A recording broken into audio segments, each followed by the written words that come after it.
tarde, gente. Tudo bem? Boa tarde, gente. Bom, queria dar boa tarde, boa-vinda a todos e todas que estão aqui hoje com a gente, né, nesse no sétimo evento do Rape Convida, né? E dessa vez nosso convidado é o pesquisador Roberto Pires, do IPEA, né? E a nossa debatedora vai ser a Lítia Bonamino, da PUC-Rio, né? Eu queria pedir para vocês fazerem a leitura breve desse aviso que está aqui sendo projetado para vocês, né? Informar que nós vamos fazer a interação do público com a Alicia e o Roberto via chat, né? Então, dúvidas e perguntas que vocês tenham, possam comentar, queiram fazer, podem comentar no chat, tá? Que a gente vai passar para eles. E também que vocês escrevam os seus nomes e os seus e-mails para receber posteriormente o certificado, tá? Que a gente vai enviar o certificado de participação aqui no nosso encontro de hoje para vocês. Mas aí vocês têm que colocar o nome de vocês e também o e-mail, tá bom? Então, sejam todos muito bem-vindos. Roberto e Alice, eu queria muito agradecer a vocês por terem aceitado estar aqui com a gente nesse evento de hoje, né? Hoje nós estamos aqui com o Roberto Pires, né? Ele é pesquisador do Instituto de Pesquisa Econômica Aplicada do IPEA, né? E também professor do mestrado profissional em Políticas Públicas e Desenvolvimento também do IPEA, né?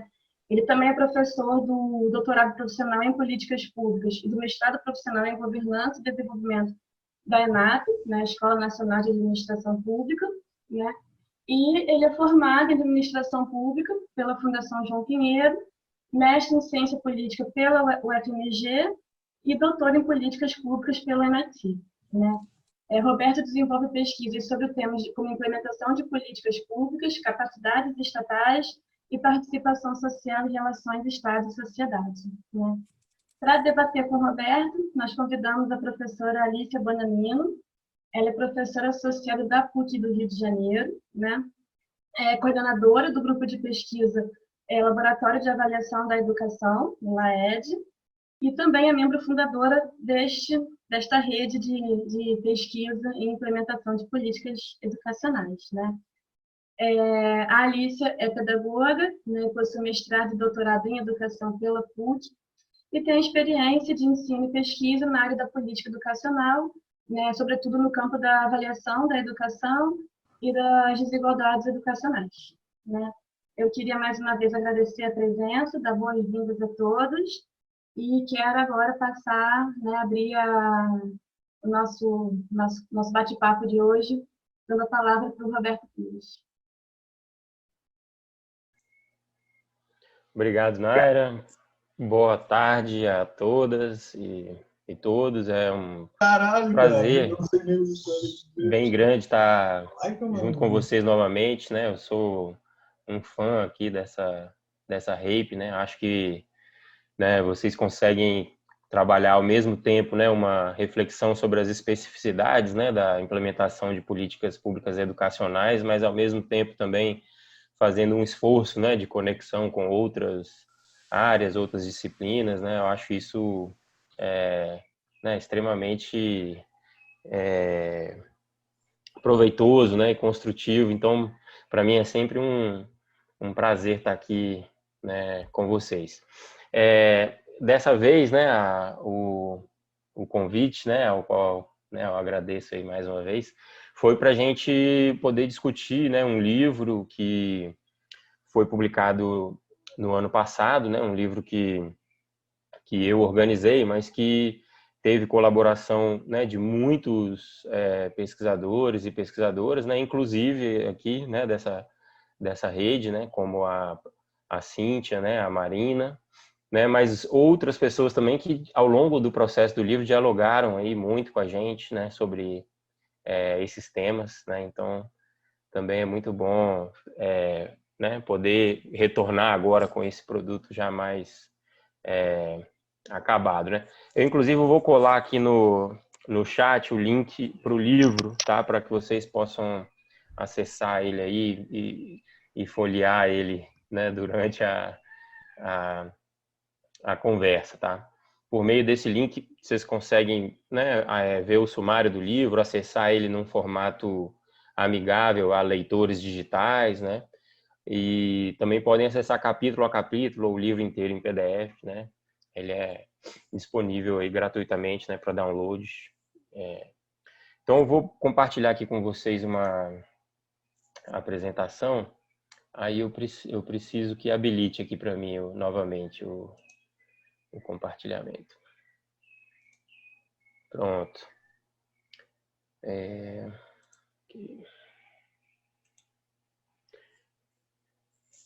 Bom, então, né, esse tal livro, né, que a gente está falando se chama Implementando Desigualdades, né?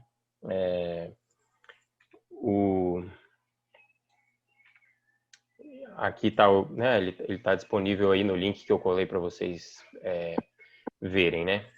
E basicamente, assim, qual que foi a nossa motivação, né? O que está assim por trás, né, desse esforço aqui de tentar, né, pensar essas interfaces e essas fronteiras, né, entre implementação de políticas públicas e desigualdades sociais, né? Então, uma inquietação que a gente já tinha há muito tempo, né, diz respeito ao fato, né, de vivermos numa sociedade caracterizada, né, por uma desigualdade social extrema, né, e raramente a gente tem se dedicado, né, a enfrentar essa questão quando a gente mobiliza, né, lentes de análise para pensar a implementação que muitas vezes são originárias, né, de países aí do norte global que, embora tenham assistido,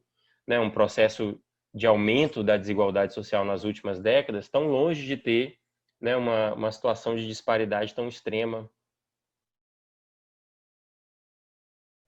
né? Então, uma questão que a gente se colocava muito assim, olha, o que significa, né, pensar, fazer política pública num contexto de desigualdade tão extrema, né? Então, uma reação mais inicial e superficial é aquela que a gente pensa, não, num contexto de extrema desigualdade, as políticas públicas são muito necessárias, né? Porque são elas justamente que vão dar um suporte, né, em termos de prover serviços e bens, né, necessários ao bem-estar, ao desenvolvimento, né, das pessoas. E numa sociedade marcada por uma enorme desigualdade, você vai sempre ter um público, né, de pessoas aí carentes, né, necessitadas desses bens e serviços. Só que muito mais do que isso, né, a gente precisa pensar também que, né, numa sociedade tão desigual quanto a nossa, a própria reflexão, a concepção, a operacionalização cotidiana das políticas, né, se dá embutida nesse contexto de desigualdade, né? Então, a desigualdade não é só um alvo das políticas, ela não é só algo que diz respeito ao público, né, alvo dessas políticas, mas ela passa a ser também um elemento constitutivo, né, da produção das políticas públicas, né? Então, elementos associados a essa desigualdade adentram, né, o universo da produção da política e o seu cotidiano, né, de execução, né? Então, a partir dessa virada de olhar, a gente começa a se perguntar, né, de que modo, né, que questões associadas, né, à desigualdade social adentram, né, as estruturas e modos de funcionamento, né, das políticas públicas, são, né, movimentadas pelos agentes encarregados, né, de implementar essas políticas. Então, em certo sentido, né, a implementação, a execução cotidiana das políticas públicas também pode, né, contribuir para a reprodução dessas desigualdades, né?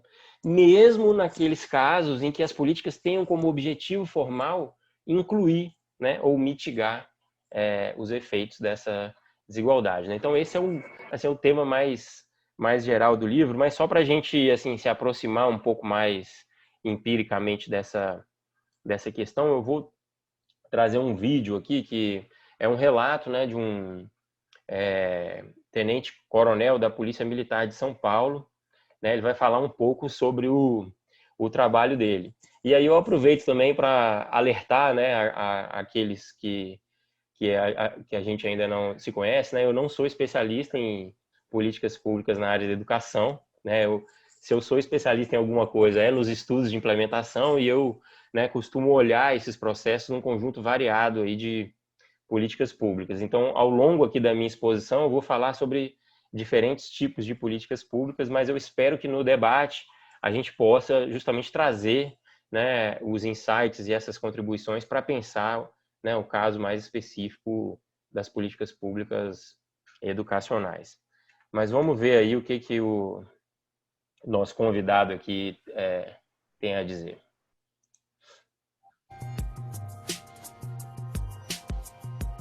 A rota, a gente até fala assim, cada sociedade ela tem a polícia que naquele momento precisa. A gente pode mudar um pouquinho. A gente pega um policial que trabalha numa área de periferia e um policial que trabalha nos jardins. Já muda. Você pega um policial que trabalha nos jardins, a forma que ele vai lidar com a comunidade ou com as pessoas que transitam por lá é totalmente diferente de um policial que trabalha na periferia. Ele usa a mesma técnica, ele vai trabalhar com a mesma doutrina, mas a forma de se abordar e de se falar com a pessoa é diferente. Porque aquela comunidade, numa região periférica, se eu colocar o policial dos jardins para trabalhar, ele vai ter no começo uma dificuldade para se adaptar a essa realidade.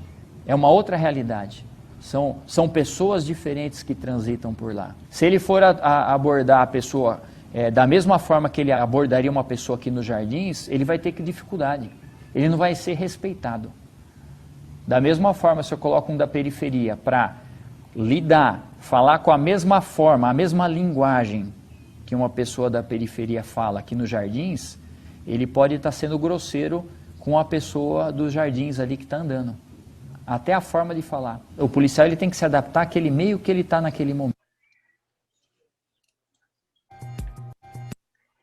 Bom, eu acho que assim, esse vídeo ele é curto, né, mas é capaz de provocar muitas emoções, né, e assim, a gente também não está aqui exatamente para discutir o problema da segurança pública, né, mas esse vídeo ele é interessante porque em pouco tempo ele mostra assim, como que uma autoridade pública, né, uma pessoa que ocupa um cargo, né, de gestão, de organização, da provisão de um serviço público, né, no caso aí a segurança, né, é uma pessoa que carrega consigo toda uma leitura, né, sobre o público, né, que ele atende, né, ele estabelece ali diferenciações entre as pessoas que vivem no território, as pessoas que vivem em outro, ele atribui a essas diferenciações, né, uma diferente resposta, né, que o serviço público deve dar. Essa resposta envolve um certo tipo de linguagem, né, um comportamento dos agentes, né, ela pode redundar também na distribuição, né, dos recursos e dos serviços, uma maior ênfase num determinado bairro, um maior relaxamento, né, no outro bairro, né? Então, em pouco tempo aqui, ele consegue, né, trazer para a gente elementos que vão desde das estratégias e estruturação assim do serviço, às concepções, né, que esses agentes envolvidos na implementação também carregam, né, sobre a sociedade que eles atendem, sobre os públicos, né, que são alvo né, do serviço, né, que eles prestam, né? Então, esse tipo, né, de racionalidade, né, que se apresenta aí nos processos de implementação, não é, né, uma característica específica aí da segurança pública, né? Muito pelo contrário, isso vai, né, permear as mais diversas políticas, né, que ofertam, né, bens e serviços para o público, né? Então, aí, só nessa imagem, a gente já vê, né, uma diversidade de situações, né, envolvendo aí desde a assistência social, né, provisão de benefícios, serviços de saúde, educação e outros, né, inclusive uma parte mais burocrática, né, de documentação, etc. Todas essas situações, né, são situações que envolvem o encontro, né, essa interface entre, né, o Estado, né, e as suas políticas públicas, representada ali pelos seus agentes, né, e os cidadãos, né, de um outro lado.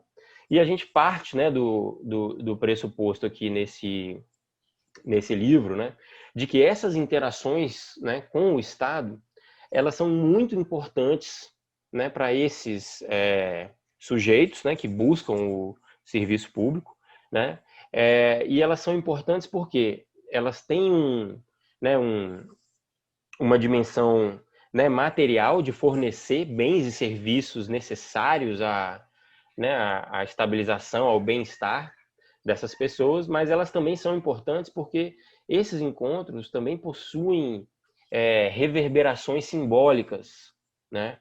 A forma como esses sujeitos são, né, tratados pelas instituições públicas, né, reverberam na leitura que eles fazem, né, de si mesmo, da localização, né, deles no espaço social, no entendimento de si como sujeitos, né, de direito, né, e que devem ser tratados, né, de forma digna e com respeito. Ou, por outro lado, também, né, essas interações podem contribuir, né, para experiências de humilhação, né, de desatenção, de desafiliação, né, um sentimento de perda né, de vínculos e, pelo contrário, né, não passam a entender a política pública e o Estado como uma esfera de direitos, mas sim, né, um lugar, né, de privilégios, favorecimentos, né, e aonde ele não tem vez, né, onde ele não Luiz, eu vou fazer um encontra vídeo para você, oportunidades. porque tá vendo aqui, ó?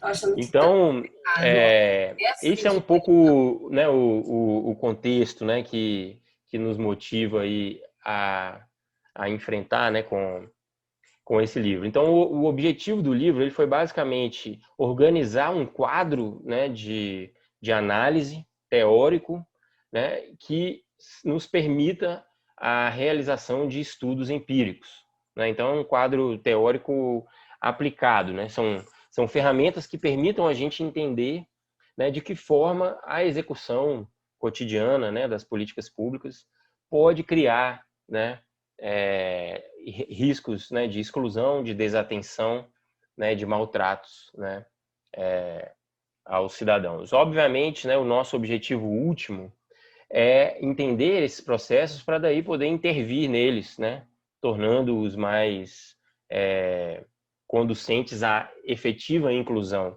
né, e não à inclusão.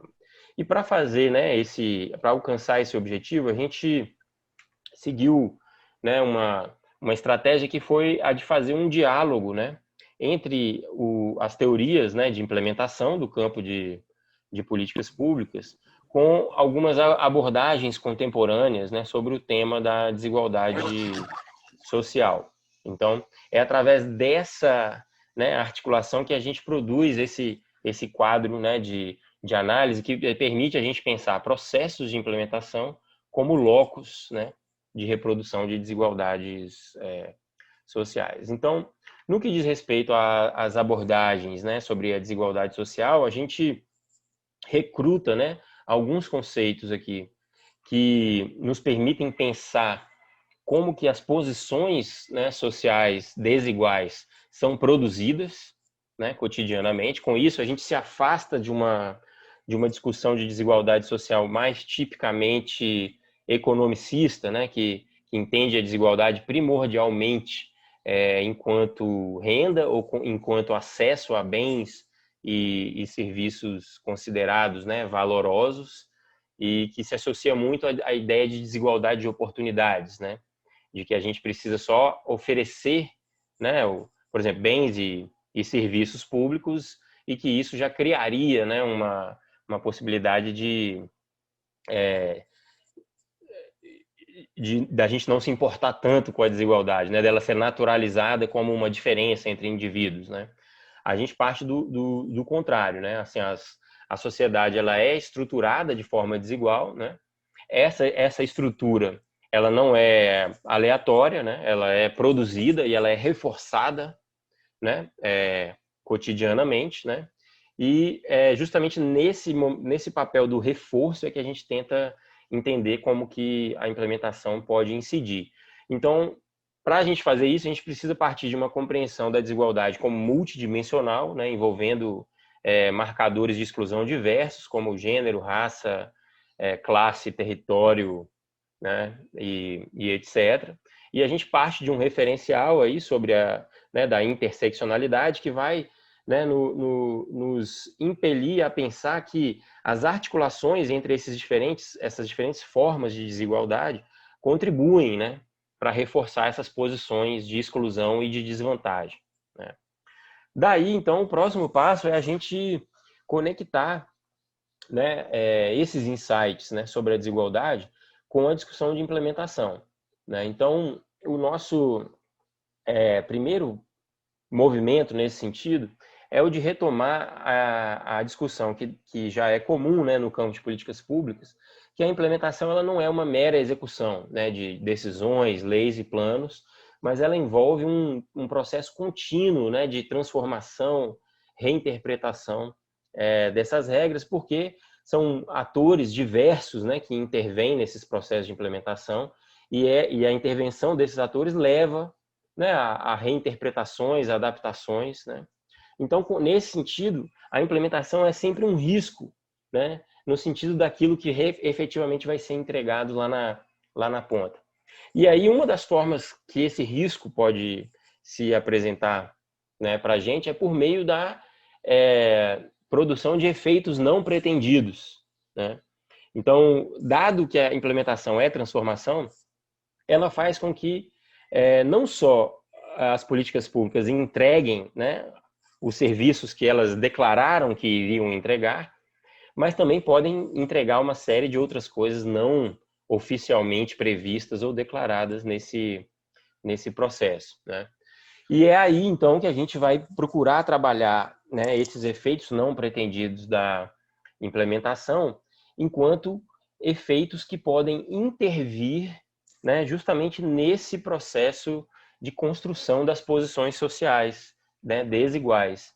Então, a gente vai conceber aí efeitos tanto materiais e simbólicos, né, dessa interação do indivíduo com, né, os serviços públicos, que podem interferir, né, na rede de posições no qual ele está inserido, né, e pode interferir também na constituição de um sentido de lugar social, né, que ele desenvolve, né, ao longo da vida e da interação com os serviços públicos, né? E, além disso, a gente pega também da literatura de implementação todo já um arcabouço tradicional, né, de análise desses processos, que ressalta a ideia de que a implementação ela pode ser pensada, né, tanto a partir de uma perspectiva top-down, né, que vai analisar, né, o desenho institucional, as organizações envolvidas, as interações entre essas organizações, como também uma outra perspectiva, né, que é conhecida como bottom-up, que vai, né, ao invés de focar nas estruturas, vai focar nos agentes, né, e vai tentar entender a ação e o comportamento desses agentes envolvidos com a provisão do serviço público. Então, a partir desses, né, fundamentos, né, que o livro, né, traz como principal contribuição esse, né, esquema analítico, né, que nos permite pensar, né, como que os objetivos, né, declarados de um lado, né, na condução de um programa, de um projeto ou de um serviço, né, podem ser transformados em efeitos sociais da implementação, efeitos materiais e simbólicos que contribuam, né, que reforcem a manutenção, né, de posições subordinadas, introjeção, né, de visões inferiorizadas de si, estigmatização, desatenção, relegação, etc., né? Então, é importante deixar claro que assim, não foi a nossa intenção estimar esses efeitos, né? A gente não está aqui buscando mensurar e demonstrar, né, que esses efeitos existem e como que eles interferem na desigualdade de forma macro. Não. O que a gente procurou fazer aqui é entender os processos, né, os mecanismos causais que, né, derivam dos processos de implementação e levam a esses efeitos, né? Isso tem como vantagem, né, nos fazer mais atentos àquilo que acontece na implementação e os efeitos que isso pode ter, né? Mais do que mensurar, né, de fato, a magnitude desses efeitos, né, na estrutura social desigual. Então, aqui, por fim, eu vou só apresentar esses mecanismos, né? São esses 5 mecanismos que estão aqui nessa coluna maior, né? E eles estão agrupados aí em 2 dimensões de análise. Então, a primeira dimensão, né, que foca ali a parte mais das configurações institucionais, né, chama atenção, então, para esses arranjos, né, e os instrumentos de implementação. Né? Então, ela é uma dimensão que deriva aí, tipicamente, né, dessa tradição da literatura mais top-down. Ela vai procurar entender como é que essa implementação se configura do ponto de vista organizacional e quais que são as ferramentas, né, sistemas de informação, formulários, indicadores, né, um conjunto de coisas que estruturam a implementação, né, e a gente vai procurar observar nessas configurações organizacionais e nesses instrumentos potenciais riscos, né, de reprodução de desigualdades. E aí a gente propõe 2 mecanismos, né? O primeiro, ele diz respeito aos desequilíbrios de poder, representação institucional e falhas de conectividade, né? Então, o processo de implementação, ele necessariamente, né, hoje em dia é raro ele não envolver, né, um conjunto de organizações que precisa, né, colaborar, que precisa agir conjuntamente para alcançar, né, os objetivos pretendidos, né? Essa coletividade aí precisa ser organizada, né? Essa organização, por sua vez, ela já é uma fonte de risco, porque ela pode acabar atribuindo posições de poder, né, a determinadas organizações e colocando outras organizações em posição de subordinação, né? Esses desequilíbrios de poder podem interferir, né, na forma como os públicos, sobretudo os públicos vulnerabilizados, terão, né, os seus pontos de vista representados dentro do processo de implementação, né? Então, muitas vezes, né, os órgãos governamentais ou as áreas, né, dentro de um determinado órgão que tem a missão, né, que tem a sensibilidade de cuidar, né, da agenda de proteção de um determinado público específico, né, podem acabar ficando numa posição de desvantagem na organização desse arranjo e não conseguir influenciá-lo, né, de forma a atender os objetivos do público, né? Outra situação também que acontece com bastante frequência, né, nesses casos são, né, a estruturação de redes, né, de organizações ou de serviços muito bem concebidas, né, voltadas para uma intervenção intersetorial, né, articulada, mas que na prática falham, né? Às vezes as organizações não se conversam, às vezes algumas funções não são exercidas, né? E essas falhas também podem ser fontes aí de riscos de exclusão, porque muitas vezes era na conexão entre os diferentes atores que deveria ser prestado, né, um determinado tipo de serviço, de atenção ou forma de inclusão, tá? Eu estou olhando no relógio aqui, eu estou achando que vai ficar difícil eu trazer exemplos concretos aqui agora, eu vou preferir terminar esse quadro geral, mas eu fico à disposição para vocês me provocarem aí sobre exemplos desses processos no momento do debate, tá bom? O outro mecanismo diz respeito aos instrumentos, né, como eu já estava falando. Então, um processo de implementação ele envolve atos normativos, né, sistemas de gestão e etc. Muitas vezes esses instrumentos eles são em si mesmos, né, formas de fixação, né, de sentidos e leituras, por exemplo, inferiorizantes, né, sobre os grupos, né? Então a gente pode ter às vezes atos normativos que colocam, por exemplo, as mães, né, de famílias empobrecidas como os principais interlocutores do serviço, onerando, né, mais uma vez essas mulheres com, né, uma carga, né, assim, mental e física, né, de trabalho envolvido no cuidado da sua família, né? Esses instrumentos também podem acabar impondo, né, custos também a alguns grupos em detrimento de outros. Então, esse mecanismo sugere que é importante a gente fazer uma análise assim pormenorizada, né, dessas coisas, né, indicadores, por exemplo, indicadores que distribuem recursos entre unidades, né, de um sistema, às vezes acabam privilegiando, né, regiões que já têm, né, um acesso a recurso sobre outras fontes e desprivilegiando outras, né? E por fim, a segunda dimensão, né, é uma dimensão que vai lançar o nosso olhar, né, para o papel dos funcionários, né, para o papel dos agentes de implementação, as pessoas que têm como função cotidiana, né, executar os serviços, né? Então, a gente pensa que é o professor na sala de aula, né, é o assistente social, né, no CRAS, a equipe de saúde, né, na UBS, etc. Né, já existe, né, uma ampla literatura, né, que mostra que esses agentes têm um papel de influência, né, grande nessa transformação, né, das políticas por meio do processo de implementação. E aí a gente desdobra, né, os insights aqui dessa literatura em três diferentes mecanismos, né?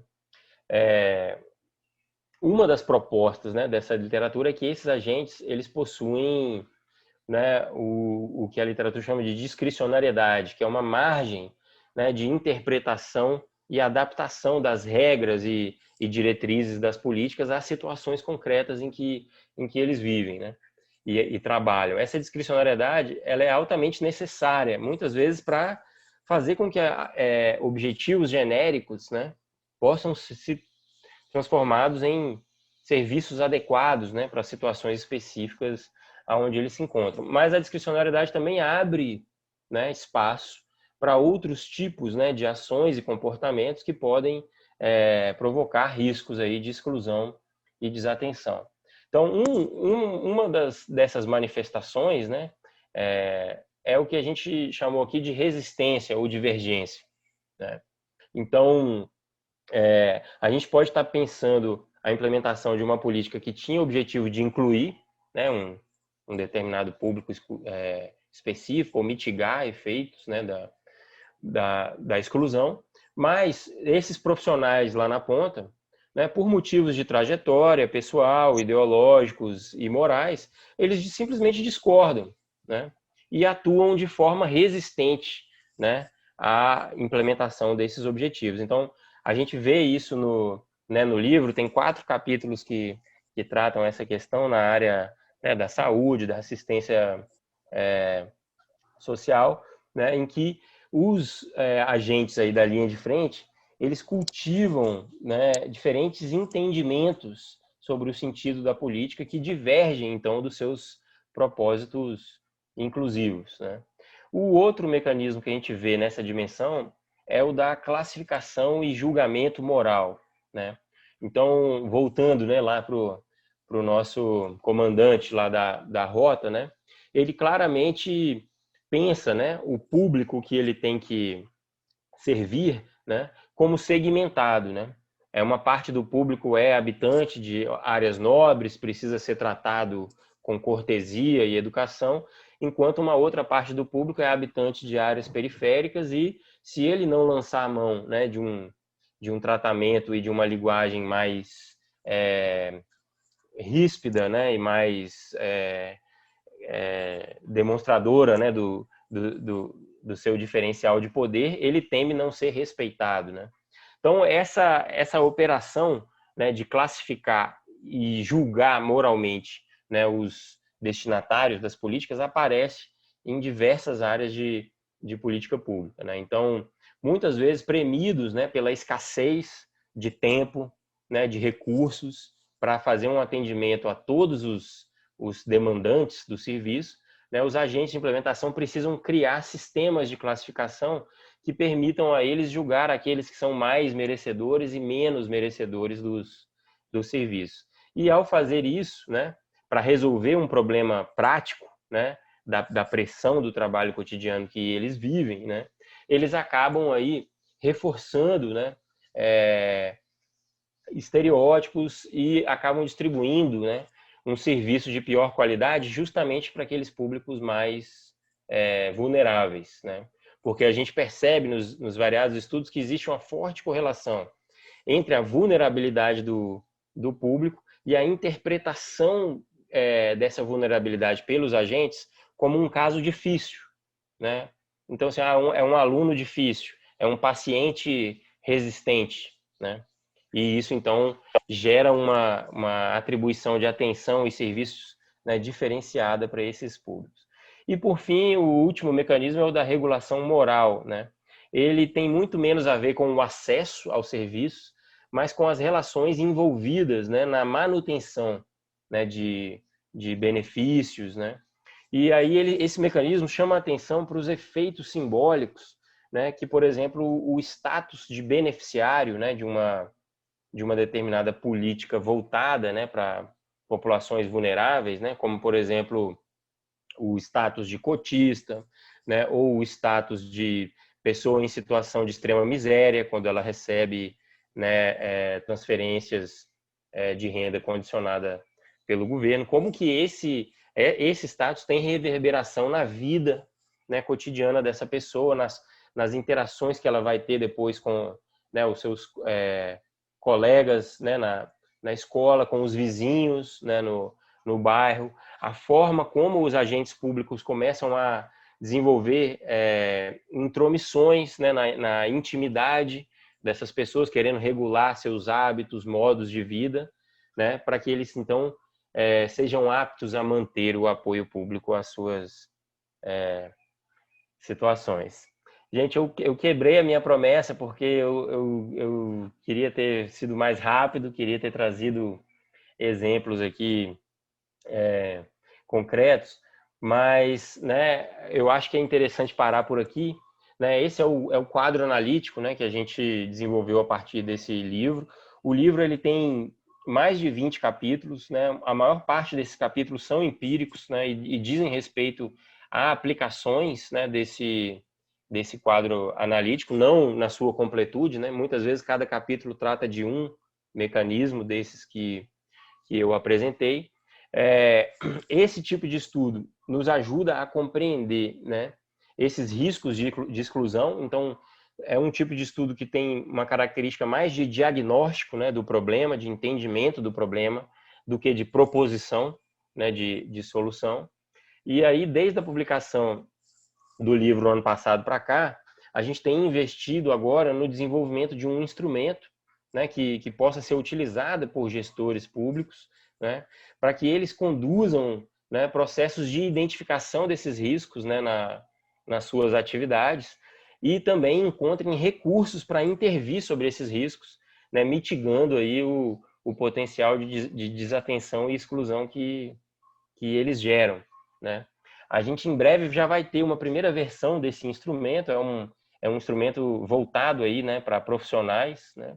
E aí eu já deixo a proposta aqui para vocês, né, da RAPE, para a gente pensar a possibilidade de fazer uma adaptação desse instrumento que é genérico, né, para diversos tipos de política pública, mas quem sabe a gente poderia pensar um instrumento voltado, né, para a identificação de riscos de exclusão em políticas públicas educacionais.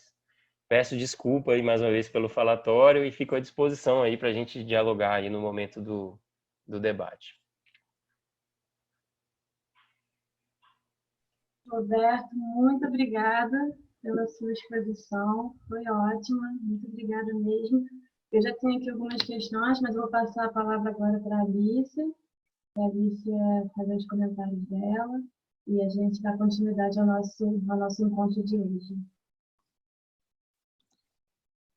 Então, obrigada, Naira. Eu quero começar dando as boas-vindas, né, a todos e todas que estão nos assistindo e dizer que para nós da RAPE é uma honra e uma alegria estar junto de pesquisadores e de professores que, como Roberto Pires, debatem e discutem, né, suas pesquisas o tema de implementação de políticas públicas, mas com foco na produção e reprodução de desigualdades, que é um tema tão importante, né, para a educação. E também quero agradecer a Naira e por meio da Naira a coordenação da RAPE pelo convite para estar aqui debatendo as ideias apresentadas por Roberto. Na verdade, no campo das políticas educacionais, o tema das desigualdades é um tema altamente sensível, né? Nesse campo, além de entender como se produzem e se reproduzem as desigualdades educacionais, nós precisamos poder entregar também resultados de pesquisas e alternativas para os gestores educacionais escolares e principalmente os professores, que são responsáveis pelas práticas cotidianas de implementação que contribuem para uma distribuição desigual, seja do acesso à escola, né, e os diferentes níveis do sistema educacional, mas principalmente para a exclusão, né, do acesso ao conhecimento escolar. E acho que, em parte, muito por conta das avaliações em larga escala, não apenas por elas, mas por conta das avaliações em larga escala, o campo da educação dispõe de um conjunto extenso de indicadores e de dados educacionais de boa qualidade que permitem fazer o que o Roberto estava comentando, né? Mensurar o tamanho das desigualdades de aprendizado, de acesso, principalmente ao ensino médio, à educação infantil, já que o ensino fundamental está universalizado no seu acesso, o atraso escolar, a conclusão de etapas escolares, entre alunos de mais alto e mais baixo nível socioeconômico, e entre alunos pretos, pardos e brancos, assim também como mensurar em escala macro fatores escolares associados à reprodução e à mitigação das desigualdades. Ou seja, nós temos pesquisas sobre resultados de políticas educacionais e práticas escolares que permitem aferir a natureza dessas práticas, dessas políticas, mais ou menos inclusiva. Assim, apesar de ter todo esse acervo de conhecimento mais macro, né, nós temos, não podemos dizer o mesmo em relação ao conhecimento dos processos e das práticas de implementação cotidiana que levam, seja a mitigação, seja a reprodução das desigualdades nas escolas em particular e na educação básica e superior em geral. No caso da implementação, apesar da importância da análise detida dessa etapa para o entendimento das possibilidades de transformação da realidade por meio de políticas públicas, o conhecimento produzido na nossa área é esparso e se ressente da ausência de uma teoria geral e de abordagens teóricas e estratégias metodológicas bem delineadas, além de muito raramente dialogar com a literatura sobre implementação, porque tende a olhar o processo de implementação como execução das regras da política. Nós ainda temos uma abordagem forte top-down na pesquisa em educação sobre políticas educacionais. Então, assim, nós estamos engatinhando no campo da implementação de políticas educacionais e mais engatinhando ainda no diálogo com a literatura de implementação que vem da ciência política, da administração, da sociologia, enfim. Então, assim, minha pergunta, porque quando você apresenta o livro, Roberto, você apresenta o livro como um primeiro passo de uma agenda, né, de pesquisa que seja sensível aos processos de reprodução das desigualdades na implementação de políticas públicas no Brasil. E eu queria te perguntar como seguiria essa agenda, né? Como essa agenda poderia ter continuidade e ver se nesse espaço a gente poderia pensar como seria uma agenda de investigação, de implementação de políticas educacionais e desigualdades, né?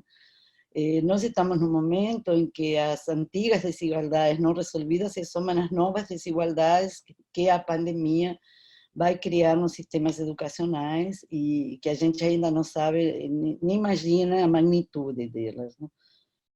Nem também não sabe muito bem como é que vai enfrentá-las, né? Como os sistemas, como as escolas vão enfrentá-las. Então, me parece que uma agenda...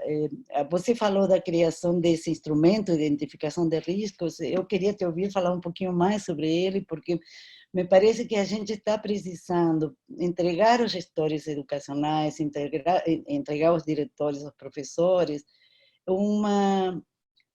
resultados que sejam mais sistemáticos e mais didáticos, que permitam entender como no cotidiano eles estão produzindo essas desigualdades. E eu acho que os estudos não estão dando conta, nossos estudos não estão dando conta, porque nós temos problemas, inclusive referenciais e de abordagem metodológicas, nos estudos que a gente faz, tendem a ser mais descritivos do que analíticos. Nós temos que ganhar também fôlego, não, em categorias de análise e em diálogo com a ciência política, principalmente, com, enfim, a sociologia, pelo tema da desigualdade. E constituir uma agenda de pesquisa. Um pouco essa é a problemática da REIP, isso que a gente quis fazer quando fundou a REIP e quando chama e conversa com todos vocês, com você, com a Gabriela, enfim, com tantos colegas queridos, né, da área de políticas públicas, né, os estudos de políticas públicas. Então, eu queria, na verdade, queria te ouvir falar sobre essa agenda, como seria o próximo passo dessa agenda, e fiquei muito interessada em saber um pouquinho mais desse instrumento de identificação de riscos que você comentou agora há pouco, né, riscos de exclusão. Né? Mas obrigada, viu, Roberto? Muito bom, sempre muito bom te ouvir.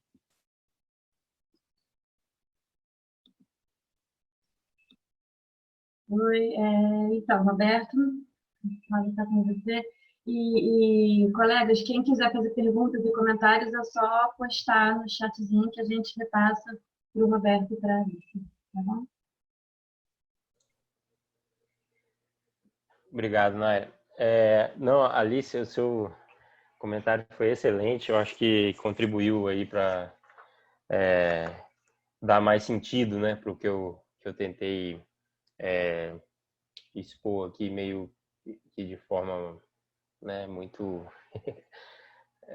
compacta, né, e abstrata também.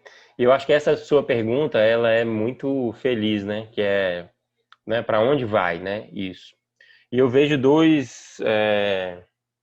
duas ramificações aqui de desenvolvimento, né.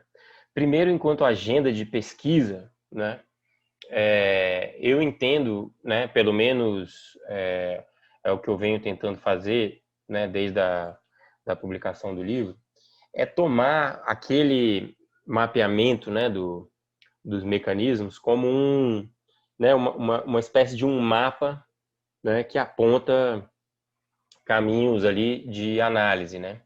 E como um mapa, ele ainda se apresenta, né, de uma forma muito esquemática e muito distante, né, das realidades específicas, né?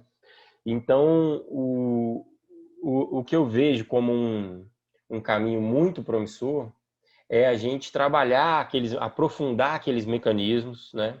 Tanto no sentido teórico, mas, sobretudo, a partir, né, de casos empíricos, né, buscando adensar a nossa compreensão sobre cada um daqueles fatores, né? Eu entendo que cada um daqueles 5 mecanismos é uma agenda de pesquisa em si, né?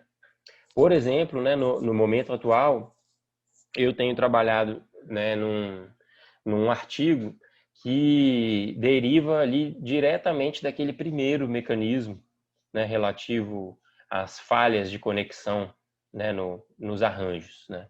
E aí eu aproveito aqui só para dar um exemplo, né, de como isso poderia ser pensado, né? No caso da minha pesquisa, a gente está fazendo uma análise da implementação, né, dos serviços de atenção e cuidado a usuários problemáticos de drogas, né, nos CAPS-AD, né, que é um serviço do SUS voltado para esse público. Como em vários outros, né, serviços, né, esse foi concebido de forma muito inteligente, né, e sofisticada, envolvendo uma rede, né, de atores, instituições e diferentes políticas públicas, né? Porque o entendimento o problema é complexo, né? E para eu tratá-lo, né, adequadamente, eu preciso reunir esforços da assistência social, da saúde, dos órgãos de justiça, né? Dentro da saúde, eu preciso articular, né, diferentes tipos de serviço e equipamento, né? Então, do ponto de vista da concepção, né, tá tudo muito bem pensado e muito bem amarrado. Eis que aí vem a implementação, que é como é que isso acontece lá no território, porque são redes de serviços territoriais, né? O que acontece, o que vocês já sabem, o que acontecem dificilmente esse desenho, né, que foi pensado no gabinete, ele é completamente efetivado na prática, né? Então, alguns territórios têm uma rede de serviços que se aproxima mais, né, desse ideal aí contido nos atos normativos, e a maior parte dos outros está bem distante, tem várias falhas, né? E aí existe essa noção que já é tradicional aí nos estudos de implementação na linha top-down, que é a ideia de falhas de implementação, né? Lacunas de implementação, ou seja, elementos que foram pensados, formulados, né, para existir, para cumprir um papel importante, mas que chega lá na prática, ou eles são inexistentes ou eles são muito incipientes. Né? Aí o que acontece? Em geral, né, a gente está acostumado a analisar essas falhas enquanto deficiências, né, da gestão do serviço. Né? Isso compromete o funcionamento, isso leva a ineficiências, né? Ou seja, uma série de preocupações que tem a ver com, né, o universo da política pública no seu interior, né? O que a gente propõe aqui, por meio desse mecanismo, a gente precisa pensar, né, em quais efeitos essas lacunas de implementação provocam nos públicos, né, que deveriam ser atendidos por essas políticas. Então, voltando aqui para o meu caso, né, essa rede de atenção aos usuários de droga, ela tem um equipamento que é uma unidade de acolhimento, que ela deve servir, né, para abrigar pessoas que são vítimas de violência, estão em situação de rua, né, etc. É um dispositivo que permite, né, dar uma base para que essas pessoas que estão numa situação de extrema vulnerabilidade consigam dar continuidade ao tratamento, né? E aí, quando esse dispositivo não existe, né, isso faz com que é como se perdesse uma perna, né, do cavalo, né, e a rede, né, o serviço se torna menos apto a atender esse público em extrema vulnerabilidade. E isso se reflete, primeiramente, né, na não provisão, né, de um serviço importante para esse público, mas secundariamente, né, isso reflete no cotidiano numa forma de desatenção a esse problema. Os próprios profissionais e gestores vão deixando de enxergar esse problema, né, porque como eles não têm a ferramenta para atuar sobre o problema, né, esse problema vai deixando de pertencer ao conjunto de assuntos, né, que eles têm que abordar e resolver. Então, no nível é um tipo de apagamento, né, de invisibilidade. Então, assim, essa população já tem dificuldade de acessar o serviço, então ela já está em desvantagem. Além disso, ela vai sendo apagada, né, do rol de preocupações dos gestores, né? Porque não tem unidade de acolhimento, não tem como, né? E terciariamente, né, isso reforça, né, um sentimento, mas que vai virando, né, um processo de subjetivação dessas pessoas, de que o problema delas não tem solução, né, de que o serviço público não é uma esfera de acolhimento, né, de atenção aos problemas, né? Então, assim, eu estou dando esse exemplo para mostrar, assim, como que a gente pode puxar cada uma daquelas 5 perninhas ali do arcabouço analítico e levar isso a um aprofundamento, né, empírico maior, né? Então, acho que essa é uma potencialidade de agenda, né, de agenda de pesquisa, né? Depois, né, para não ficar aqui falando demais, mas eu posso comentar também sobre um outro artigo meu da Gabriela, que vai desenvolver mais aquele mecanismo da classificação e dos julgamentos, né, na relação entre profissionais de saúde e o público também atendido, né? Mas aí só para falar da outra possibilidade de desdobramento disso que tem a ver, né, com as ferramentas, né, de intervenção, né? Então, no ano passado, né, a gente teve diversas oportunidades de apresentar os resultados, né, das pesquisas contidas no livro, né? E uma das reações mais comuns que a gente tinha, né, nesses eventos era assim: não, legal, você mostrou aí um monte de problema, né? Mas e agora? Né? E aí a resposta que eu digo é assim, olha, e agora, ano passado, eu tenho muito pouco a dizer sobre sobre o que fazer, porque assim, até o momento a gente se dedicou a, né, mergulhar na mecânica do problema, né, buscando entender esses processos e mecanismos, né. Desde então, né, e impelidos, né, por essa provocação, a gente então está buscando pensar, né, como traduzir esses achados, né, em ferramentas que não tragam soluções prontas, né, modelos a serem replicados, mas que instiguem, né, gestores, profissionais envolvidos, né, com a provisão, né, de serviços, a perceberem essas coisas acontecendo no seu cotidiano, né? Então, o que a gente está fazendo agora, né, é um guia, né, numa tentativa assim, de uma linguagem menos acadêmica, né, mais concreta, mais profissional, né? E esse guia, ele orienta, né, a um processo de autoavaliação, né, para que os gestores possam fazer nas suas equipes, para que um profissional na linha de ponta possa conduzir, né, sobre o contexto onde ele trabalha. E basicamente esse guia traduz, né, esse esquema ali analítico, né, confuso, abstrato, distante, né, em perguntas assim bastante concretas, né, sobre o funcionamento do serviço no cotidiano, né? E ele orienta também a como que as respostas a essas perguntas devem ser interpretadas. Então, num primeiro nível, esse guia produz assim uma espécie de revelação, né, de sensibilização das coisas que estão acontecendo ao redor.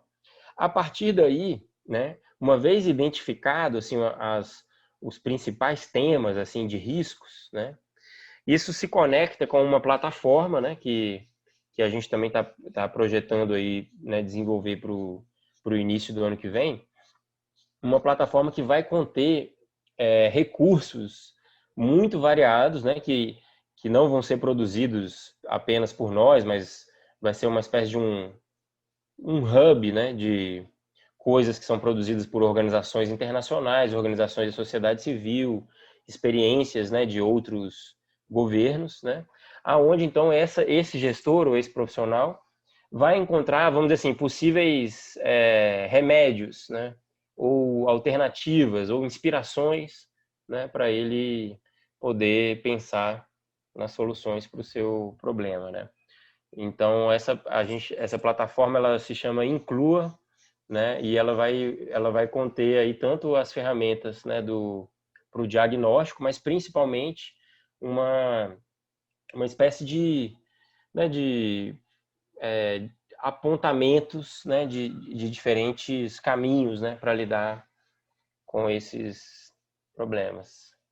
Então, um pouco essa a perspectiva, e aquela proposta que eu fiz no início, né, é que se a gente possa, né, dialogar e colaborar nesse esforço, porque eu acho que seria muito interessante também ter instrumentos específicos assim por áreas, né, instrumentos que consigam captar especificidades, né, da gestão educacional, né, do cotidiano do profissional de educação, né, no serviço público, né? Legal, Roberto, muito obrigada. É sempre muito bom te ouvir falar. E a gente já tem duas perguntas aqui para você. E eu também queria fazer uma, né? Vou fazer, então, três perguntas. Posso? E aí, se você quiser, eu volto, repito as perguntas para você, tá? A primeira pergunta é do Brenner, né? O Brenner fala assim: Olá, Roberto, que bom que você está dialogando conosco.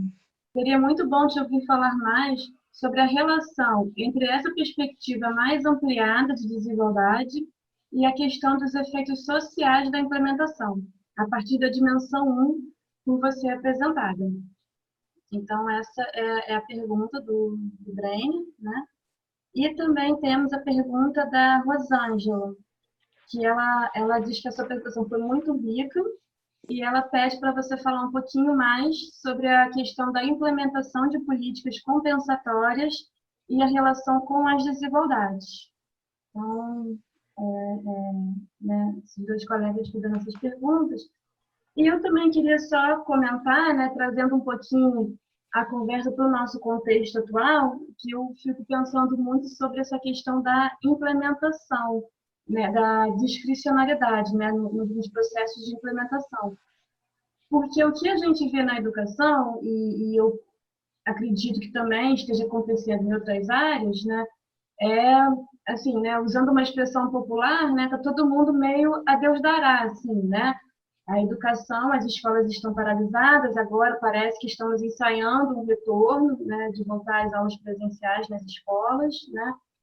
E o que a gente viu nesse momento foi cada escola e cada rede de ensino, né, se virando nos 30, assim, né, para tentar dar conta de fornecer algum material, de, né, fazer alguma interação com os alunos, né, e o quanto que isso ficou muito dependente das capacidades, né, de infraestrutura, tanto da família quanto também dos profissionais, né, da escola, dos diretores, né,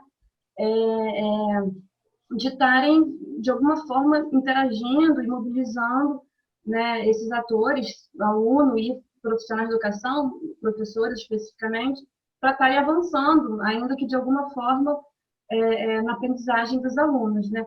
E o quanto que essa desigualdade fica cada vez mais latente, né? Porque, né, isso tem a ver com a família também, porque agora a criança está dentro de casa, tendo que aprender dentro de casa, né? E isso traz toda uma situação para a família, de mobilizar a família também, né?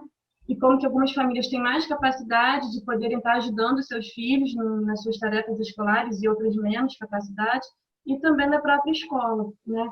Então, eu fiquei pensando um pouco nisso na discricionariedade, como que nessas ações discricionárias de cada contexto, de cada escola, de cada família, de cada professor, né?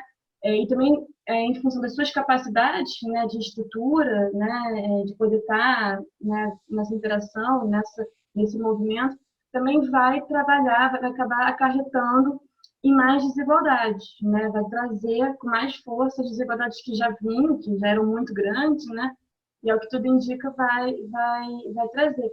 E a gente pensou um pouquinho, né, pensando um pouquinho nessa questão dos efeitos, né? Os efeitos que isso vai trazer para toda uma geração, né? Toda uma geração de crianças, né, e jovens que estão de alguma forma tendo, né, justamente nisso, né, que se virar nos 30, né, para conseguir né, fazer Enem, estudar e estar né, interagindo com os colegas, com os professores, né, e estar dando continuidade à sua escolarização, né?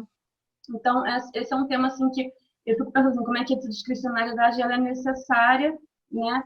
E também quanto que ela afeta, né? Ela traz efeitos muito importantes para a vida desses usuários, desses beneficiários da educação, né? E eu não sei como é que, eu acredito que na saúde, na assistência social, né, nas outras áreas também deve estar acontecendo algo semelhante, algo parecido, né? E aí eu queria saber um pouquinho de você sobre isso, né, dessa leitura que você faz nesse contexto atual, né? Como é que as implementações, né, das políticas, elas estão, né, o que está acontecendo nesse momento, se está acontecendo alguma coisa, né? Na verdade, a gente vê também uma grande inércia, né, de algumas localidades, né? E como é que isso está acontecendo, né? Essa implementação das políticas de um modo geral e talvez da educação, se você tem algum conhecimento, né? E é isso. Depois eu faço mais perguntas. Nayara, vou começar pela sua, assim, sem dúvida é a mais complicada, né? Porque eu acho assim, tem poucos problemas hoje tão urgentes, né? E tão sérios quanto esse, né? E em relação assim né, aos efeitos desse contexto, né? Como é que isso está repercutindo aí na, na escolarização, né? De crianças, adolescentes, né? Isso para não falar de outros grupos, né? Mas assim,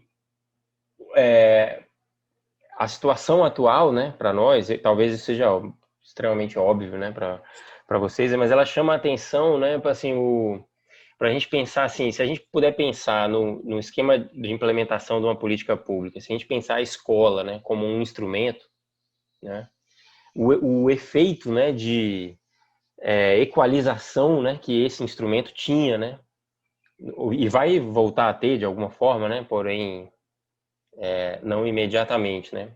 Então eu acho que talvez essa percepção que pode nos informar a pensar criativamente outros tipos de instrumento adequados a esse contexto, né? Porque assim, a situação atual que a gente vive aí agora, né, nesse caso foi assim, a remoção, né? Se a gente pensa assim, a relação do educando com a política e os serviços de educação, né?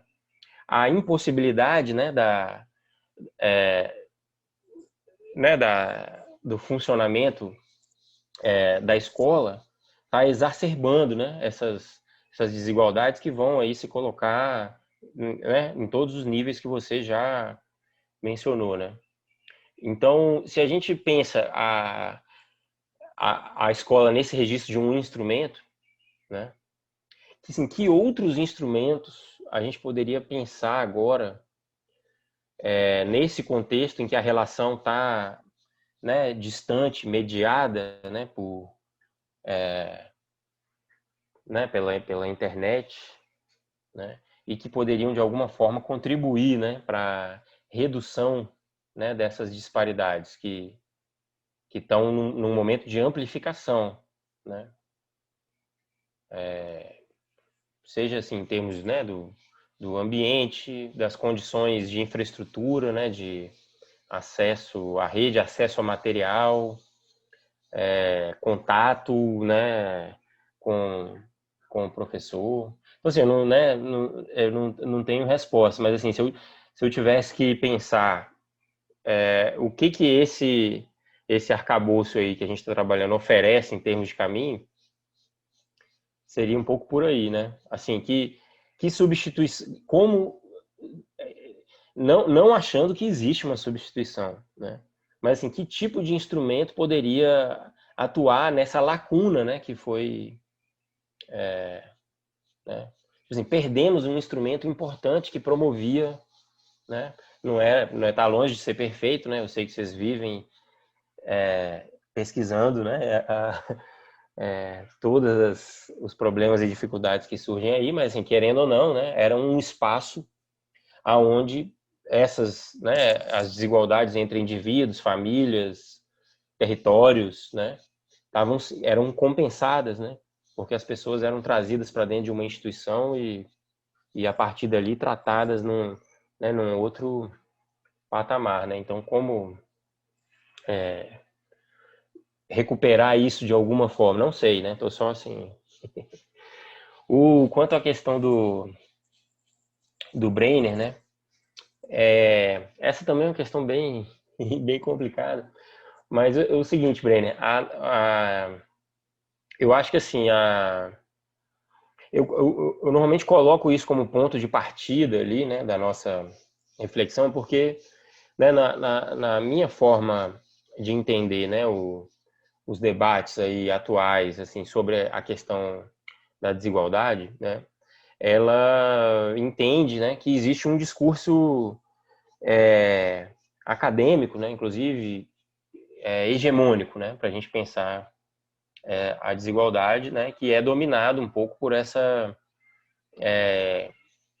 ideia de que, né, até certo ponto é natural, né, que existam desigualdades, porque os indivíduos são diferentes, alguns, né, nessa retórica, né, alguns são mais preguiçosos do que outros, né, E não cabe, né, não cabe a nós, não cabe ao governo interferir, né, nessas diferenças, né, mas sim garantir, né, que os indivíduos encontrem, quando queiram, né, encontrem as oportunidades, né, para o seu desenvolvimento. E isso vai desembocar, né, em discussões sobre acesso, né? E aí, por sua vez, isso vai desembocar em discussões sobre renda, né?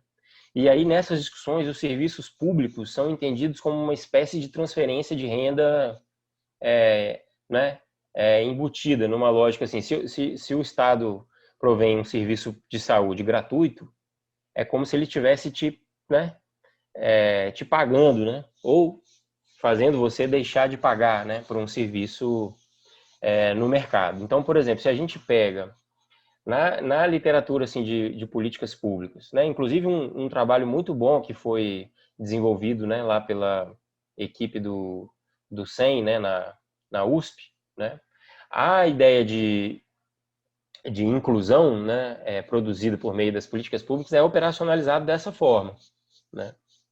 Então, assim, o problema termina se eu consigo ofertar oportunidades, né? Daí para frente é um problema das pessoas, né? Aí o que acontece? Uma outra perspectiva sobre desigualdade vai falar o seguinte: olha, mesmo garantindo, ainda que a gente conseguisse, né, garantir essa igualdade de oportunidades, né, de acesso a bens e serviços necessários e valorosos, né, para o desenvolvimento das pessoas, né, a forma como os efeitos, né, que esse acesso vai ter vai ser muito diferenciado, né, a depender de quem é essa pessoa, em que, né, posição, né, na estrutura social desigual que ela ocupa, né? E nessa linha, então, a gente é chamado a prestar atenção nessas posições, né? E como elas são produzidas, né? E aí o capítulo do Sérgio Costa, aí que não à toa é o capítulo 1, o capítulo 1 do livro, ele busca, então, estabelecer um pouco esse debate, né? Chamando aí essa discussão, né, não só da multidimensionalidade da desigualdade, mas também da necessidade da gente pensar a produção dessas posições a partir do entrelaçamento, né, de múltiplas formas de desigualdade, porque, né, a depender, né, dessas experiências e trajetórias, né, das pessoas, as oportunidades, né, por exemplo, de acesso a um serviço, de acesso à renda, né, vão ter efeitos muito, né, diferentes. Então, a partir daí, a gente começa a pensar, inverter um pouco a discussão, né, até porque assim, a gente parte de uma reflexão de implementação para chegar na desigualdade, né? A gente não está, né, não somos estudiosos da desigualdade, né? Mas ao contrário, né? A nossa pergunta é assim, como é que esses processos cotidianos, né, de funcionamento do governo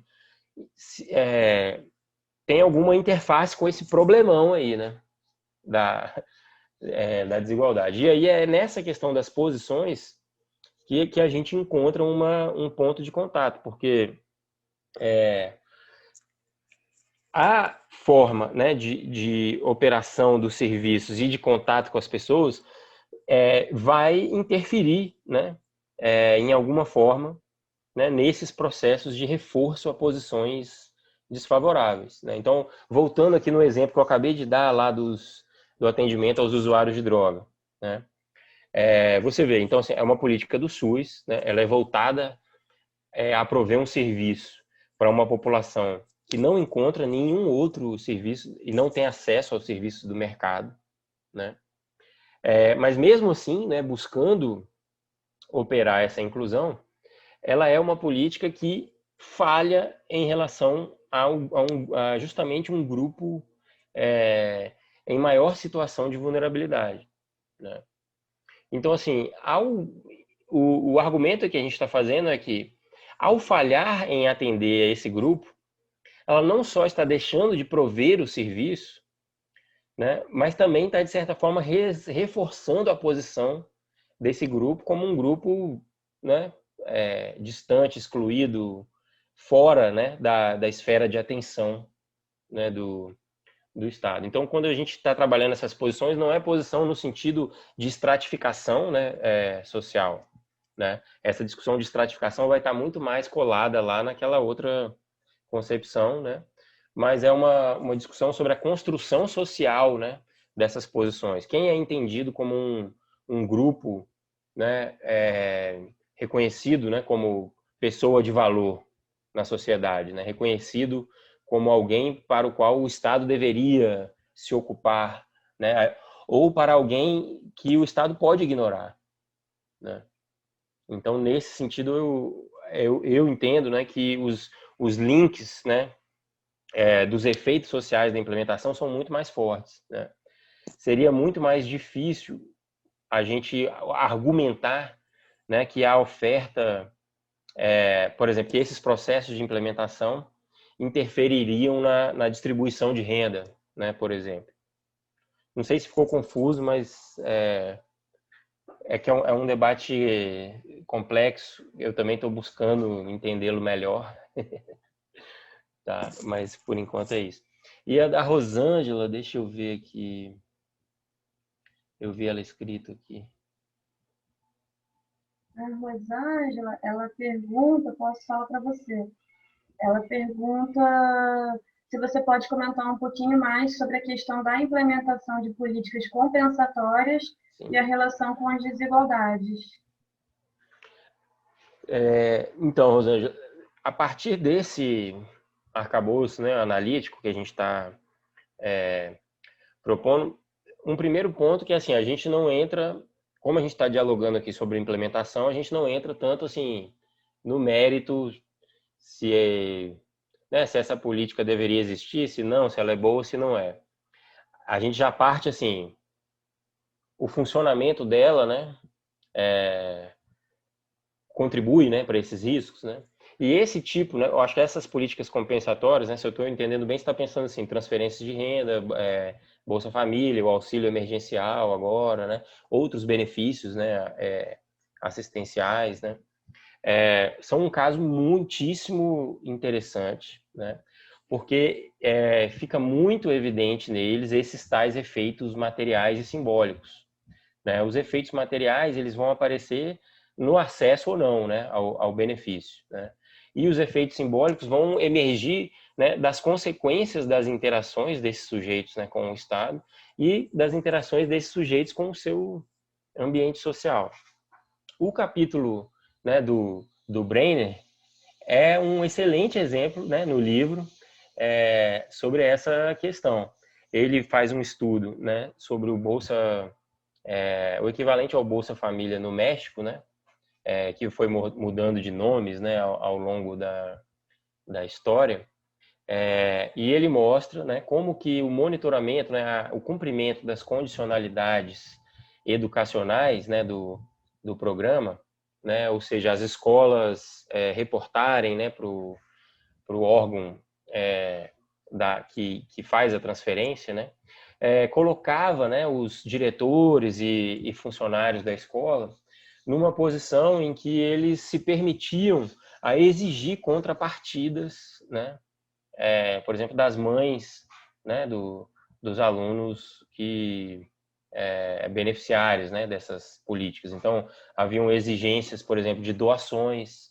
Não, já que você recebe um benefício do governo, você deveria contribuir com doações para a escola, exigências de prestação de serviços, como limpeza, né, da escola. Então, isso existe, né, em função de toda uma moralidade associada ao benefício, né, assistencial ou compensatório prestado pelo Estado, né?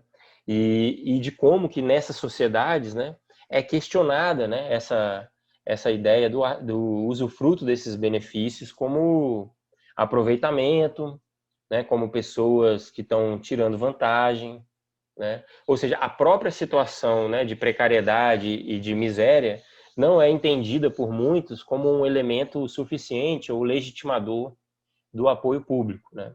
E a partir daí, então, esses agentes se permitem, né, essas injunções, né, que geram danos, né, para essas pessoas, físicos, né, psicológicos, etc. Então, o Brenner, ele, né, eu estou aqui falando de forma muito precária, se ele quiser, né, comentar um pouco sobre isso também, seria legal. O livro também tem outros estudos sobre o Bolsa Família no Brasil, né, sobretudo o capítulo da Mani Marins, que explora mais assim as situações vividas, né, pelas mães beneficiárias, né, do Bolsa Família, quando tem que comparecer em reuniões nas escolas, né, quando passam a ter o seu comportamento cotidiano monitorado pelos vizinhos, né? Então as pessoas, não, mas tá bebendo, né? Passou o fim de semana bebendo, será que, pô, mas você recebe Bolsa Família, será que você não devia gastar o dinheiro com outra coisa, né? Os agentes também, o capítulo do Flávio Heiró também mostra como que os próprios funcionários da assistência social começam a desenvolver também uma hierarquia moral dos gastos, né? Coisa que não está prevista em nenhum normativo do programa, né? Mas que as pessoas então falam, não, mas como que você está usando o dinheiro é para comprar material escolar, alimentação, né, para os seus filhos? Ah, não, você comprou um celular? Não, não é bom, né? Isso sugere que talvez você não precise tanto assim né, do benefício. Talvez você devesse ser tirada do programa para dar lugar para uma pessoa mais merecedora, né, desse benefício. Então, esse tipo de política compensatória, ele é um caso assim, aonde essas nossas análises funcionam assim, infelizmente, né? Muito bem. Brenner, quer comentar aí um pouco o seu capítulo? A Marina também está aqui. A gente tem vários autores aqui de capítulo e eu fico falando muito aqui sozinho.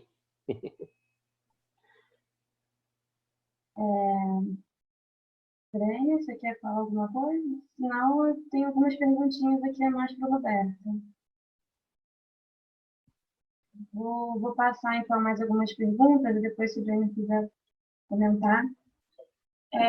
Roberto, a gente tem a Ana, que também fez um comentário, uma pergunta para você, né?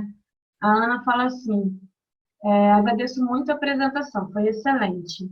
Tive a alegria de estar no lançamento do livro em São Paulo e desde então tenho voltado a ele muitas vezes. Estamos, inclusive, o estudando em nosso grupo de pesquisa. Gostaria que você comentasse um pouco mais sobre um aspecto que você aborda em seu capítulo com a Gabriela Lota, a importância de considerar, nos estudos sobre a implementação de políticas públicas, os processos sociais que interferem nos usos da discricionariedade dos burocratas de nível de rua. No caso educacional, considerando a precariedade das condições de trabalho de grande parte dos professores das escolas públicas, como conseguir identificar e separar as características da contingência e as escolhas dos burocratas de nível de rua nas decisões que podem impactar nas desigualdades educacionais? Essa é a perguntinha da Ana. Faço mais algumas ou você responde essa, depois eu faço? Tem a Tereza, tem a Lília, a gente tem um conjunto de perguntas aqui. Vou tentar responder rapidinho a essa e a gente passa. Bom, se eu entendi bem, eu acho que assim, a sua questão tem a ver com um desafio, né, analítico que a gente tem nesses estudos, que é compreender como que esses agentes da linha de frente usam essa tal discricionariedade, né? Essa margem de manobra inevitável, né, que eles têm quando eles colocam as políticas em ação no cotidiano. Então, assim, durante um bom tempo, né, essa literatura, sobretudo por influência do trabalho do Lipski, né, tendeu a pensar esse uso da discricionariedade como algo que deveria ser pensado assim na esfera do indivíduo, né? Como é que o indivíduo lida com as dificuldades que ele tem que enfrentar, né? É daí que vem o conceito que ele propõe de coping, né? Como é que ele enfrenta as dificuldades do trabalho e gera, né, soluções para isso. Só que dali para frente, sobretudo por influência dos trabalhos com uma base sociológica mais forte, né, começou-se a desenvolver a compreensão de que a discricionariedade está longe de ser, né, um processo em que indivíduos tomam decisões sozinhos sobre o que fazer, né? E nesse sentido, a gente passou então a compreender que um dos fatores que influencia o uso da discricionariedade é a inserção, né, desses indivíduos em relacionamentos, né? Relacionamentos com os colegas, né, os pares, né? Então, a minha decisão sobre o que fazer depende, né, da possível avaliação que os meus colegas vão fazer de mim, né? Então, outro fator, assim, eu faço parte de um grupo profissional. Esse grupo profissional, ele define, né, condutas aceitáveis e não aceitáveis, né? A minha ação também está sujeita a ser criticada, revista pelo beneficiário, né, do serviço. Então, aí a gente vai começando a pensar como que a discricionariedade está longe de ser um ato individual, né, e resulta da inserção desse indivíduo numa rede de relações, né, que vai variar de caso para caso, né, e que então fica a dica para a gente, enquanto pesquisador, que é identificar, né, essa rede, né, e que tipo de pressão ela coloca sobre os usos, né, o que são considerados usos legítimos ou o que é considerado arbitrariedade, né? Porque assim, o grande dilema do agente de implementação, né, é pensar o que eu posso fazer para lidar com essa situação, mas que seja considerado aceitável. Aceitável do ponto de vista da lei, da regra, do ponto de vista do colega, do ponto de vista da mãe, do aluno, né, do sindicato, etc. Porque quando não é considerado aceitável, a ação individual é entendida como arbitrária. E quando entendida como arbitrária, é sujeita, né, a algum tipo de processamento administrativo, judicial, né? Então, assim, o grande risco do ato discricionário é fazer algo que caiba dentro do espectro do aceitável, daquilo que é legitimado, né, pelo ambiente. O que muitas vezes inclui uma série de ações que levam ao reforço à exclusão, né? Por exemplo, tem muita coisa associada, né, à discriminação racial, ao distrato em relação a, por exemplo, a população de rua, a usuários de droga, né, que são comportamentos legitimados, né? Assim, né, a pessoa vai encontrar apoio, né, entre colegas ou entre a comunidade, né? Mas, enfim, eu acho que é mais ou menos por aí, né? Então, esse é um campo de análise muito interessante, porque a gente deixa de pensar que o problema são pessoas, assim, idiosincraticamente, né? A gente sai de um registro também de culpabilização do indivíduo, né? E sai também do registro da solução fácil, que é assim, muda essa pessoa. Aí a gente começa a trabalhar, não, você vai mudar a pessoa, mas assim, essa estrutura de relacionamentos, ela vai continuar ali, né? E provavelmente os resultados são os mesmos, né? E eu falei que ia ser rápido, né? Mas outra coisa também é pensar essa estrutura de relacionamentos como um regime de responsabilização, né? De accountability, né? Ou seja, o comportamento discricionário, ele nunca é uma decisão no vazio, né? Ele está sempre sob o olhar, né, do colega, da comunidade, do sindicato, né? Então, isso também oferece um regime de controle, né? É claro que muito mais fluido e frouxo do que o controle administrativo, jurídico, etc. Nária, falhei mais uma vez na promessa de ser rápido, então manda 3 perguntas agora. Tá ótimo, sempre bom ouvir você. Temos mais 4 perguntas. Vou fazer as 4 e aí você responde uma por uma, depois eu posso repetir se você quiser. Tá? A Tereza Cristina, ela fala o seguinte: boa tarde, obrigada pela exposição, Roberto. Gostaria que você comentasse um pouco sobre as potencialidades da sociologia do guichê para a discussão da implementação das políticas públicas. Depois a Lília comenta. Boa tarde. Gostaria que discutisse em que medida o desenho estratégico de uma política pode minimizar os efeitos não desejáveis de implementação, como reforçar a desigualdade, que caminhos você sugere? A Márcia também pergunta. Ela comenta e depois pergunta, né? Trabalho no chão da escola. Sou professora de matemática do ensino médio e educação de jovens e adultos.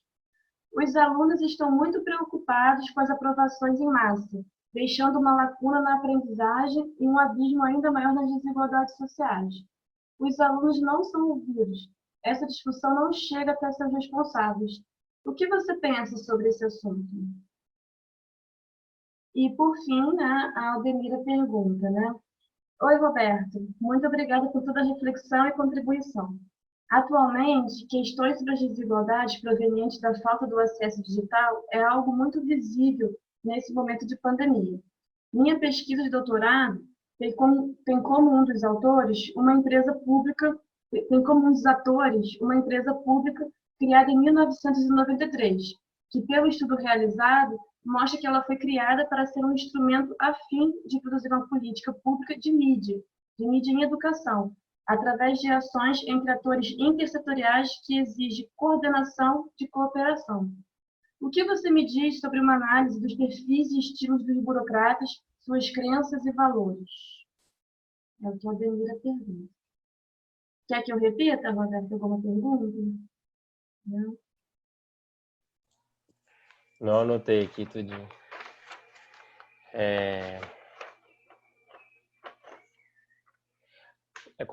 Vou começar do início agora. A pergunta da Tereza, né, sobre a sociologia do guichê, né, e a potência.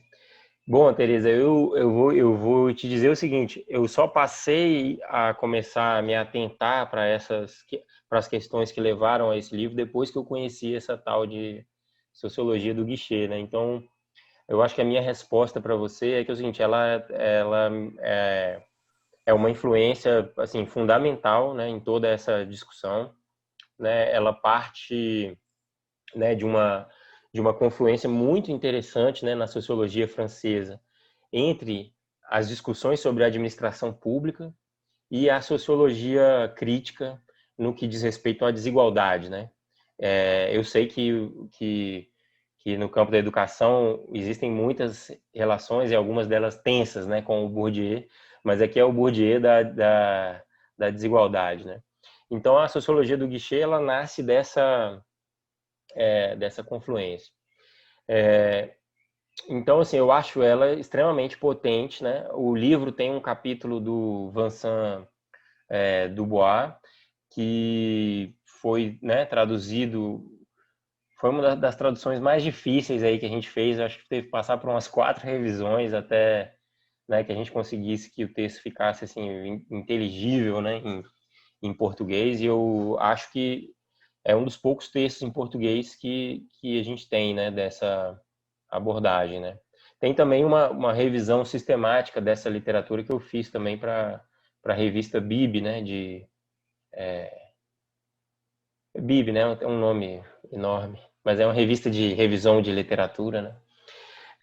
Agora, aonde que o livro excede, né, ou vai além em relação à sociologia do guichê, é na incorporação daquela discussão sobre as perspectivas top-down, né, e dos arranjos, né? A sociologia do guichê, ela ainda apesar de muito rica e profícua, né, ela é muito focada, né, nas interações entre os agentes públicos e os beneficiários, né, do serviço, e entende essas relações a partir, né, de uma inspiração aí do interacionismo simbólico, né? Então, assim, nesse livro a gente busca não só incorporar esses insights, mas também trazer reflexões sobre essa dimensão da implementação que diz respeito às arquiteturas, né, institucionais, e que isso não está lá. E eu acho que aí isso conecta com a pergunta da Lilian, né, que ela mencionou essa questão do desenho estratégico, né? Então, Lília, nesse momento, eu falei há algum tempo atrás aqui da ferramenta, né, que a gente está tentando desenvolver, né? E aí, assim, uma das repercussões que a gente imagina, né, é que esse esforço, né, de autoavaliação, né, identificação dos riscos, ele deveria repercutir de volta, né, em processos de revisão dos desenhos institucionais, né, dessas políticas, né. Então, assim, a minha resposta é concordando, né, com a sua afirmação, né, que sim, assim, os desenhos produzem riscos, né, de exclusão, né. Se a gente se torna atento a esses riscos, né, a gente pode redesenhar esses desenhos, né, e mitigar esses riscos. A gente vai acabar produzindo outros, né? Mas assim, pelo menos dos velhos erros a gente pode se livrar, né? Então, acho que sim, acho que a gente teria que pensar assim numa espécie de um retorno aí, de uma retroalimentação, né, para os arranjos, né, para os desenhos, buscando evitar, né, que riscos de desigualdade que a gente já identifica, né, continuem operando. Nesse nível também ainda da reflexão sobre os arranjos, né, institucionais, as configurações organizacionais, os instrumentos, é que eu vejo também a questão da Márcia, né, sobre a participação dos alunos, né? Então, por exemplo, no momento atual, né, a impossibilidade ou a inexistência, né, dessa participação dos alunos talvez se deva à inexistência de canais, né, institucionais que captem, né, a manifestação dos alunos, né? Esses canais podem ter formas diversas, né? Aí a gente tem toda uma literatura sobre participação social que discute diferentes possibilidades, né? Que desde uma mais institucionalizada, como conselhos, né, de pais, de alunos, de representantes de turma, outras coisas difusas, né? Como, por exemplo, por meio da utilização, né, de redes sociais ou, né, outros processos mais pertinentes, né, a essa juventude, né? Mas o que você comentar é um item muito importante lá daquele quadro que tem a ver com a representação institucional dos pontos de vista desses públicos afetados, né, pelas políticas. Às vezes, os processos de implementação são estruturados, né, em torno de órgãos, agências e instrumentos, né? E, frequentemente, essa instituição é pouco sensível, né, às ações que estão sendo vividas, né, no caso aí você colocou pelos alunos, né? Então, na hora que a gente pensa que o redesenho estratégico, né, como a Lilian nesse caso, envolveria a gente pensar, né, é preciso introduzir nesse arranjo institucional sensores, né, capazes de captar essa experiência, né, desse grupo, né? Então, sensores capazes de trazer para dentro do arranjo a experiência, né, desse usuário aí do serviço, de modo que ela seja ouvida, de modo que o arranjo considere, né, se torne sensível a ela, né? E por fim, a questão da Aldenira, lembrei aqui, Aldenira, do seu projeto, né? Espero que ele já esteja em vias de finalização, né? Sobre né? E aí acho que volta novamente um pouco a questão aqui das. Então, um governo, né? No caso é da prefeitura, né? Não é do governo do estado, né? A empresa, né? Isso. Então, assim, a existência de uma empresa como essa, né? No governo local, cria a possibilidade de montar arranjos, né? Que contem com esse suporte, né? Então, assim, a inexistência disso em outros lugares gera né, incapacidades para lidar com essa situação, né, do desenvolvimento aí de educacionais. Agora, a mera existência da empresa, que eu acho que aí a sua principal questão, não quer dizer que o problema está resolvido, porque o envolvimento precisa estar bem articulado dentro dos processos, né? Então, assim, é preciso que, né, que existam as conexões necessárias para que aquilo que essa empresa produz chegue, né, no local certo, no momento certo, para de fato ter o efeito esperado aí de suporte, né, em relação ao desenvolvimento dessas mídias nacionais. Não sei se eu fui para o lado errado aqui da pergunta, qualquer coisa você me avisa aí.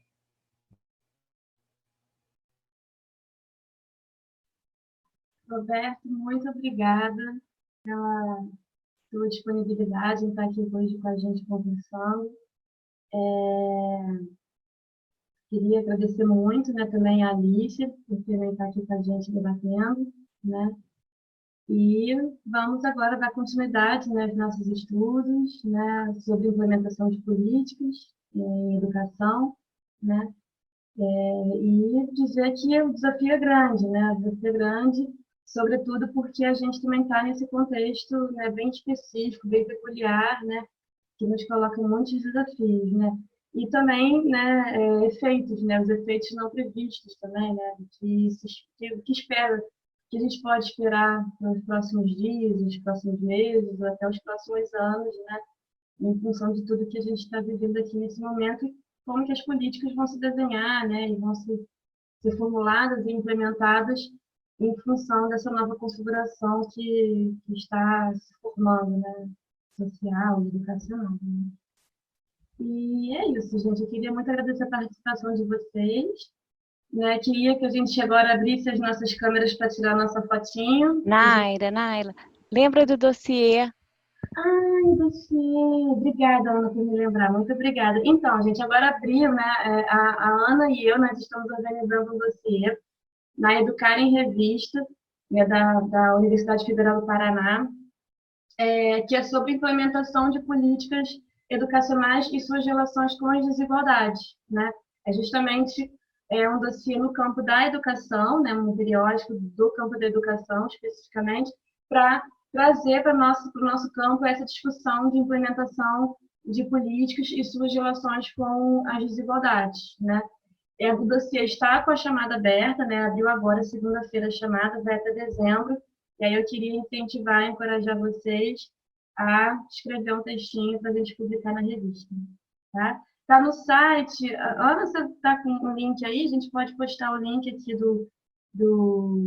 da página para vocês olharem a revista, né? E olharem as normas e as regras da revista, né? E queria, então, incentivar vocês, né, a visitar a Educar em Revista e o nosso dossiê, ver se vocês se interessam em escrever para o dossiê. Então, gente, muito obrigada pela participação de vocês, muito obrigada aos colegas. Obrigado, gente. Ouviu o Roberto e a Alicia. E teremos o próximo RAPE Convida no dia 22 para falar sobre a implementação de políticas da educação infantil. Né? O nosso recorte agora vai ser olhar para a educação infantil. Então, vai ser o tema da próxima RAPE, vai ser no dia 22 de outubro, daqui a 15 dias. Tá bom, gente? Bom. Obrigado, gente. Obrigada, Roberto. Obrigada, Naira. Obrigada.